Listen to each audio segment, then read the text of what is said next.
جب شاہد آفریدی ایک لڑکی سے دل کی باتیں کرتے رہے اور بعد میں پچھتانا پڑا جب پشاور سے آئی ایک مہمان نے ہوش اڑا دیے۔ شاہد آفریدی جاوید میاں-داد کو چھوٹا آدمی کیوں سمجھتے ہیں؟ شعیب ملک کو کانوں کا کچا کیوں کہتے ہیں؟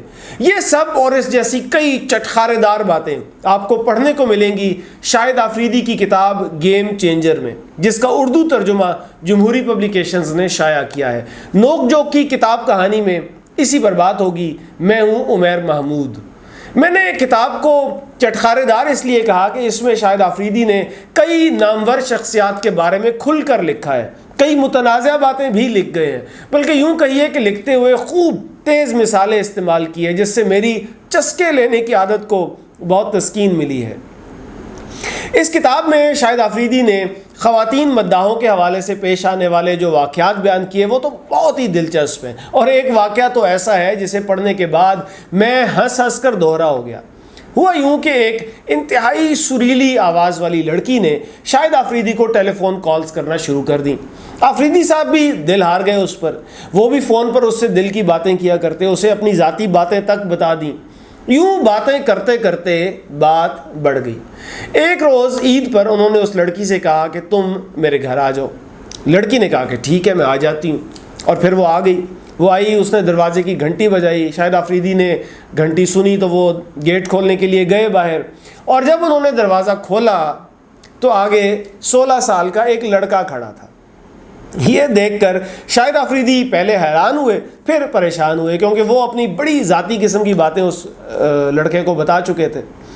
اب لڑکے نے یہ حرکت کرنے کی جو وجہ بتائی وہ بھی بہت پر لطف ہے۔ اس نے کہا کہ میں نے سن رکھا تھا کہ شاہد آفریدی فون پر صرف لڑکیوں کو لفٹ کراتے ہیں، لڑکیوں سے ہی بات کرتے ہیں، لڑکوں سے نہیں کرتے، اس وجہ سے میں نے لڑکی بن کر کالز کی۔ بعد میں شاہد آفریدی نے اس لڑکے کی آواز کی مدد سے اپنے ساتھی کرکٹرز کو بھی اسی طرح بیوقوف بنایا جس طرح وہ خود بنے تھے۔ پھر ایک بار یوں ہوا کہ ان کے گھر کے باہر 2 خواتین آئیں۔ انہوں نے کہا کہ جی کار میں کوئی بیٹھا ہے جو آپ سے ملاقات کرنا چاہتا ہے۔ شاہد آفریدی نے سمجھا کہ کوئی بوڑھا ہوگا جو کار سے باہر نہیں آ سکتا ہوگا، تو وہ کار کی طرف گئے تاکہ ان بزرگ سے ملاقات کر سکیں، لیکن کار کے اندر تو ایک لڑکی بیٹھی ہوئی تھی جس نے دلہن والا لباس پہنا ہوا تھا۔ اب آفریدی سمجھے کہ شاید اس لڑکی کی شادی ہے اور وہ چاہتی ہے کہ آفریدی کے ساتھ بھی تصویر بنوا لے۔ آفریدی نے اسے شادی کی مبارکباد دی، لیکن لڑکی نے جو کہا وہ سن کر شاہد آفریدی کے اور پڑھ کر میرے ہوش اڑ گئے۔ لڑکی کہتی ہے کہ وہ پشاور سے کراچی آئی ہے سیدھا، اور صرف اس لیے آئی ہے کہ وہ شاہد آفریدی سے شادی کر سکے، اس لیے وہ پشاور سے ہی دلہن والا لباس پہن کر آئی ہے۔ اس نے آفریدی سے کہا کہ آؤ ابھی کے ابھی مسجد چلتے ہیں اور شادی کر لیتے ہیں۔ مداح بھی کیسی دیوانگی والی حرکتیں کر جاتے ہیں، اس کا اندازہ یہ کتاب پڑھ کر ہوتا ہے۔ کتاب میں شاہد آفریدی نے اپنی شادی کے بارے میں بتایا کہ ایک دن ان کے والد نے بالکنی میں بلایا انہیں اور انہیں آگاہ کیا کہ ہم نے تمہاری منگنی کر دی ہے۔ ان سے کوئی رائے وغیرہ نہیں لی گئی، بس انہیں فیصلہ سنا دیا گیا۔ وہ یہ بھی لکھتے ہیں کہ ان کی بیٹیاں جو کھیل چاہے کھیل سکتی ہیں، بس شرط یہ ہے کہ وہ کھیل انڈور ہونا چاہیے۔ لکھتے ہیں کہ میری بیٹیاں عوامی سپورٹس مقابلوں میں حصہ نہیں لیں گی، اس کی وجہ سماجی اور مذہبی ہے۔ میدان میں چھکے مارنے والے شاہد آفریدی نے اس کتاب میں معروف کرکٹر جاوید میاں-داد کے بھی چھکے چھڑائے ہیں۔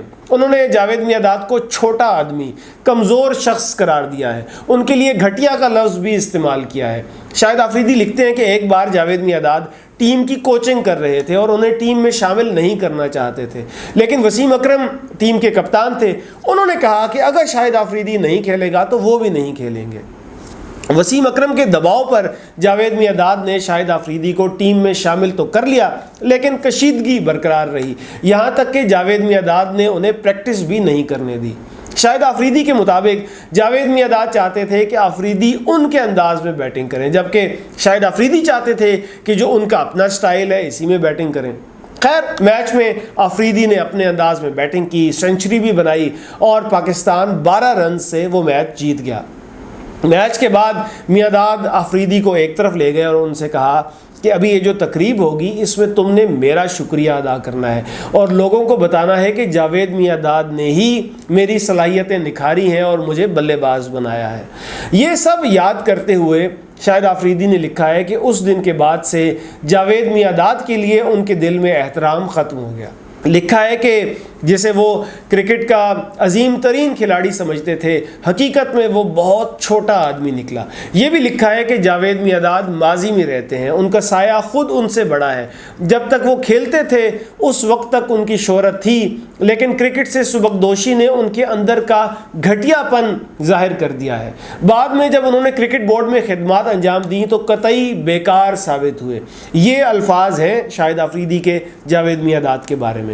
آگے ایک جگہ انہوں نے جاوید میاں داد کے توتلے پن کا مذاق بھی اڑایا ہے کہ کیسے ایک اشتہار کی شوٹنگ کے دوران جاوید میاں داد ایک لائن بھی ٹھیک سے نہ بول سکے۔ اس کتاب میں شاہد آفریدی نے ڈریسنگ روم کی سیاست پر کھل کر بات کی ہے۔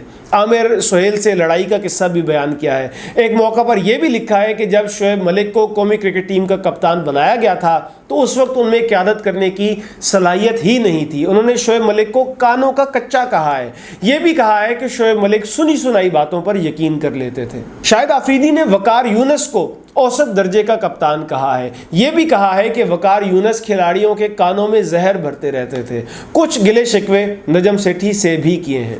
کتاب گیم چینجر میں شاہد آفریدی نے سیاست اور سیاستدانوں پر بھی تبصرے کیے ہیں۔ عمران خان کے بارے میں لکھا کہ کوئی شک نہیں کہ عمران خان نے کرپشن ختم کرنے کے لیے بہت کام کیا، لیکن سوال یہ ہے کہ کیا ان کا اپنا گھر ٹھیک ہے؟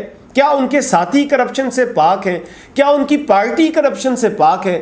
عمران خان کو ان سوالات کے جواب دینا ہوں گے۔ اگر آپ کا اپنا گھر کرپشن سے پاک نہیں تو پھر آپ دوسروں کی کرپشن پر چلاتے اچھے نہیں لگتے۔ پیپلز پارٹی کے بارے میں لکھا ہے کہ پیپلز پارٹی بے نظیر بھٹو کے ساتھ ہی ختم ہو گئی ہے۔ بلاول کے والد اس پارٹی کو چلا نہیں پائے۔ نواز شریف کے بارے میں لکھا میاں صاحب جانتے ہیں کہ ملک کیسے چلایا جاتا ہے، لیکن پھر آگے چل کر نواز شریف کی سیاست پر تنقید بھی کی ہے۔ اس کتاب میں شاہد آفریدی نے فوجی جرنیلوں پرویز مشرف، راحیل شریف اور قمر جاوید باجوہ کی تعریفیں کی ہیں۔ فوج کی جانب سے سیاست میں مداخلت کا بھی جواز یا توجیہ پیش کرنے کی کوشش کی ہے، لیکن آگے چل کر یہ بھی لکھا ہے کہ حکومت ہمیشہ سویلینز کے پاس ہونی چاہیے۔ شاہد آفریدی لکھتے ہیں کہ ان کے والد انہیں ڈاکٹر بنانا چاہتے تھے، لیکن ان کا سارا دھیان کرکٹ کی طرف ہوتا تھا۔ اس وجہ سے گھر میں خوب ڈانٹ پڑتی تھی، بلکہ بعض اوقات تو پٹائی بھی ہو جایا کرتی تھی۔ شاہد آفریدی نے یہ بھی لکھا کہ ابتدائی طور پر کرکٹ سے متعلقہ کچھ اخراجات پورے کرنے کے لیے انہوں نے والد کے بٹوے سے 100 یا 500 روپے چرائے بھی ہیں۔ کتاب میں درج وہ واقعہ بھی بہت دلچسپ ہے جب شاہد آفریدی اپنے ایک ساتھی کے لیے جھوٹی گواہی دینے پر بھی تیار ہو گئے تھے، لیکن وہ گواہی دینے کی ضرورت نہ پڑی۔ کتاب میں شاہد آفریدی نے اپنے مالی اور معاشی معاملات کے بارے میں بھی بتایا ہے۔ اس وقت کا تذکرہ بھی کیا ہے جب ان کے والد کی بڑی رقم سٹاک مارکیٹ میں ڈوب گئی تھی۔ کتاب پڑھ کر ایک رائے یہ بھی قائم ہوتی ہے کہ شاہد آفریدی مستقبل کی فکر کرنے کے بجائے حال پر نظر رکھتے ہیں۔ جب میں نے یہ ساری کتاب پڑھ لی اور اس کے آخری باب پر پہنچا جس میں ان لوگوں کا شکریہ ادا کیا جاتا ہے جنہوں نے کتاب کے لیے کسی بھی طریقے سے مدد کی ہوتی ہے، تو اس آخری باب کی آخری لائن نے مجھے چونکا دیا۔ اس کتاب کے شریک مصنف ہیں وجاہت ایس خان۔ ان کا لکھا جملہ ہے کہ میں اپنے دوست اور گرو لیفٹیننٹ جنرل عاصم سلیم باجوہ کا ضرور شکریہ ادا کروں گا، جنہوں نے مجھے لالا یعنی آفریدی سے ملوانے کے لیے خیبر تک ہیلی کاپٹر کا بندوبست کیا۔ یہ جملہ پڑھ کر میں سوچنے پر مجبور ہو گیا کہ وجاہت ایس خان اور شاہد آفریدی جیسے دو غیر سرکاری بندوں کی ملاقات تھی جو کتاب لکھنے جیسے ایک غیر سرکاری کام کے سلسلے میں ہونی تھی، تو اس ملاقات کے لیے ایک سرکاری افسر نے جو ہیلی کاپٹر فراہم کیا وہ ہیلی کاپٹر سرکاری تھا یا غیر سرکاری تھا؟ اگر وہ ہیلی کاپٹر سرکاری تھا تو وہ ایک غیر سرکاری بندے کو کس چکر میں دیا گیا تھا؟ جی ویسے زیادہ ممکن توجیہ یہ ہو سکتی ہے کہ وہ ہیلی کاپٹر کسی سرکاری کام سے ہی خیبر جا رہا ہوگا اور وجاہت ایس خان کو اس میں بٹھا لیا گیا ہوگا۔ بندے کو خواہ مخواہ کی بدگمانیاں بھی نہیں پالنی چاہیے۔ اگر آپ شاہد آفریدی کے فین ہیں یا ویسے ہی کرکٹ میں دلچسپی رکھتے ہیں اور یہ جاننا چاہتے ہیں کہ کسی کام کے لیے لگن، محنت اور مسلسل محنت کہاں کہاں اور کس کس طرح سے فائدہ دیتی ہے، تو وہ یہ کتاب ضرور پڑھیں۔ یہ کتاب 2019 میں انگریزی میں آئی تھی اور اپنے انکشافات کی وجہ سے خبروں کی زینت بھی بنی تھی۔ اس وقت میں نے یہ کتاب 3 وجوہات سے نہیں پڑھی تھی۔ پہلی وجہ، مجھے کرکٹ سے زیادہ دلچسپی نہیں تھی۔ دوسری وجہ، مجھے شاہد آفریدی میں بھی زیادہ دلچسپی نہیں تھی۔ اور آخری وجہ یہ تھی کہ انگریزی اتنی زیادہ کون پڑھے۔ لیکن بھلا ہو جمہوری پبلیکیشنز کا کہ انہوں نے نہ صرف کتاب کا اردو میں ترجمہ کیا ہے بلکہ یہ کتاب مجھے تحفتاً بھجوائی بھی ہے، اور اسے پڑھ کر مجھے اندازہ ہوا کہ کتنی چٹپٹی کتاب میں نے مس کر دی تھی۔